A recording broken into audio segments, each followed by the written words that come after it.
চট্টগ্রাম আদালতে আইনজীবী সাইফুল ইসলাম আলিফ হত্যা মামলার প্রধান আসামি চন্দনকে গ্রেপ্তার করেছে পুলিশ। গেল রাতে ভৈরব থানার ওসি মোহাম্মদ শাহিনের নেতৃত্বে একটি দল অভিযান চালিয়ে ভৈরব রেলওয়ে স্টেশন থেকে তাকে গ্রেপ্তার করে। ওসি শাহিন জানান, গতকাল চন্দন চট্টগ্রাম থেকে রওনা হয়ে সন্ধ্যায় ভৈরব স্টেশনে নেমে স্টেশনে ঘোরাঘুরি করছিলেন। গভীর রাত হলেই শ্বশুরবাড়ি মেথরপট্টিতে যাওয়ার কথা ছিল চন্দনের। পরে তথ্য প্রযুক্তির মাধ্যমে চন্দনের অবস্থা জানতে পেরে অভিযান চালিয়ে তাকে গ্রেপ্তার করে।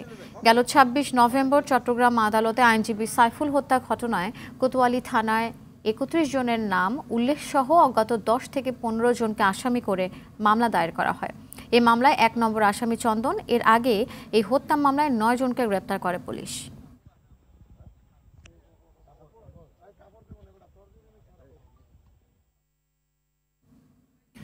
দর্শক, এই বিষয়ে বিস্তারিত জানাতে চট্টগ্রাম থেকে সরাসরি যুক্ত হচ্ছেন সহকর্মী সাইফুল মাহমুদ। সাইফুল, আইনজীবী হত্যার প্রধান আসামি চন্দনকে চট্টগ্রামে নিয়ে আসা হয়েছে ইতোমধ্যে, তো কখন নাগাদ আদালতে তোলা হবে তাকে বিস্তারিত জানাবেন। জি, আপনারা আসলে যেমনটি বলেছেন, আইনজীবী সাইফুল ইসলাম আলিফ হত্যা মামলার প্রধান আসামি চন্দন দাসকে ইতিমধ্যে গ্রেপ্তার করেছে পুলিশ। সেখান থেকে তাকে কিন্তু নিয়ে আসা হচ্ছে। আমরা কথা বলেছিলাম ডিসি ক্রাইমের সাথে রইসুদ্দিন, তিনি আমাদেরকে জানিয়েছেন আসলে তথ্য প্রযুক্তির সহায়তায় তাকে গ্রেপ্তার করা হয়েছে এবং গতকাল সন্ধ্যা ৭টার সময় গ্রেপ্তার করা হয়েছে। এর পরপরই কিন্তু তাকে ভৈরব থানায় নিয়ে যাওয়া হয়েছে এবং এখান থেকে সকালবেলায় কিন্তু কোতোয়ালি থানা পুলিশ রওনা দিয়েছেন এবং তাকে নিয়ে ইতিমধ্যে নিয়ে আসা হচ্ছে। এখনো আনা হয়নি চট্টগ্রামে।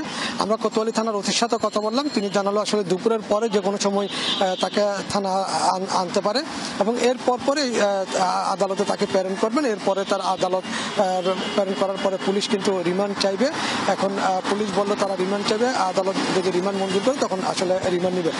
কিন্তু এই একটা বিষয় জানিয়ে রেখে, সেটা হচ্ছে যে ডিসি ক্রাইম আমাদেরকে জানিয়েছেন আসলে আসামি চন্দন দাস খুবই চতুর।